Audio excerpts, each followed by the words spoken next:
ladies and gentlemen, I'm Joe Rapari Sr., and this is Tab, the Truth Always Boomer. Well, the Democrats, the Progressives, and the Liberals have finally done it. They've hit home. They've stabbed me right in the eye. Yep, and I'm not going to take it anymore. Yep, they finally have done it. Black Lives Matter, Antifa, and their friggin' shills in the media have finally done it. They've taken down my hero statue in the city of downtown Detroit. Yep, they've taken down the statue of Christopher Columbus, my hero, because the protesters and the terrorist groups Black Lives Matter and Antifa were offended by it. Well, guess what? I'm offended by them taking the statue down, and I have a voice, and my voice matters. I have a voice too. So I wrote a letter to the mayor of the city of Detroit, Mike Duggan, and I would like to read that letter to you now. Letter dated June 16th, 2020. Mike Duggan, mayor of the city of Detroit. My voice does matter. Dear Mayor Duggan, I am writing this letter regarding the taking down of the Christopher Columbus statue. Let me start by saying that racism and police brutality are way down on the list of concerns we have in this country, this state, and our Michigan cities. It is propaganda that has been spread by liberal, progressive politicians and their shills in the mainstream media for over 50 years. That being said, Christopher Columbus has nothing whatsoever to do with either of these two topics. You indicated that we need to have a community conversation regarding this situation. I agree. However, there are other voices in the community other than the protesters and the domestic terrorist groups Black Lives Matter and Antifa. I too have a voice that deserves to be heard. As an American of Italian descent, I was totally appalled and utterly disgusted when I found out about the removal of the statue. Kowtowing to the protesters and the domestic terrorist groups is totally unacceptable. I am privy to their propaganda-infused lying and completely false narratives regarding Christopher Columbus. These leftist protesters, Black Lives Matter and Antifa, do not care about history.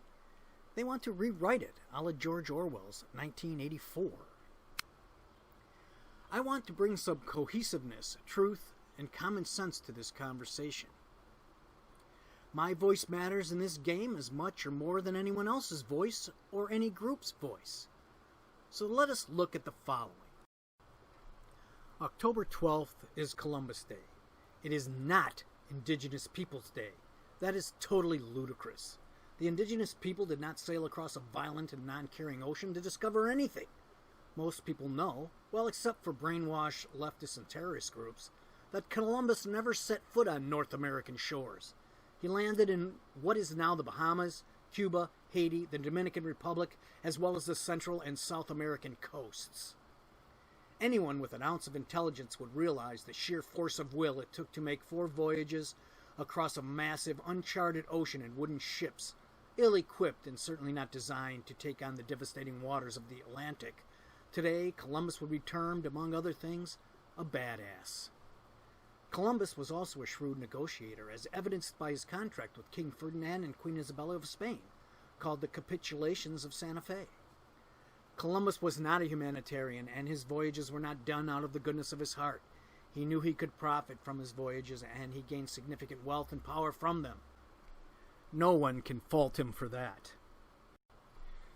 When Christopher Columbus first set foot on Hispaniola, he encountered the native people called the Tano.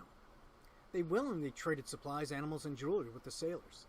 In his diary, Columbus wrote, "They were very well built, with very handsome bodies and very good faces. They do not carry arms, nor do they know of them. They should be good servants." Columbus lived by the golden rule.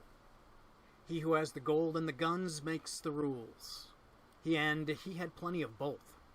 Such was the world 528 years ago in 1492. The natives were forced to work for Columbus, collecting gold, a portion of which he was allowed to keep for himself. He was a very strict taskmaster. He cannot be judged by today's standards, however. The world was a much more hostile and primitive place back then. We as a human species have come a long way since then, and we've come that far in part because of Christopher Columbus. It is true that the Tano population was decimated in only a few decades, due mostly from infectious diseases brought westward from the Old World that they had no immunity to. 528 years ago, germ theory was not a thing, and Columbus, just like everyone else of his time, had no idea how deadly these diseases could be.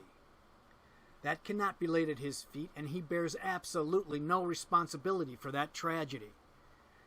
Because of his heavy-handed rule as governor in the territory of Hispaniola, Columbus was brought back to Spain and stripped of his governorship. Every man has his faults. However, Columbus's accomplishments far outweigh any of his shortcomings. He created a bridge between the old and new worlds. His voyages enabled the exchange of ideas, culture, human population, technology, plants, and animals between the western and eastern hemispheres. It is known as the Columbian Exchange. Finally, Columbus enabled the Europeans to reach nearly all parts of the globe, and once that happened, a new, modern age began, transforming the world forever. When judged honestly through the lens of the 15th and 16th centuries, and not in the haze of leftist progressive lies and propaganda, he was a truly great man. Christopher Columbus, a fearless adventurer, an intrepid explorer, a gifted navigator, and a colossal badass. That is why I have a small statue of him in my office on my desk. He is one of my heroes. My voice matters too. A concerned citizen of the great state of Michigan. Signed, Joseph G. Rupari Sr., Certified Manufacturing Engineering Specialist. If you like this video, give it a thumbs up, hit the notification bell, and subscribe. Leave a comment if you so desire. It would be greatly appreciated. That's it for now. More news later. Take care, and as always, be safe.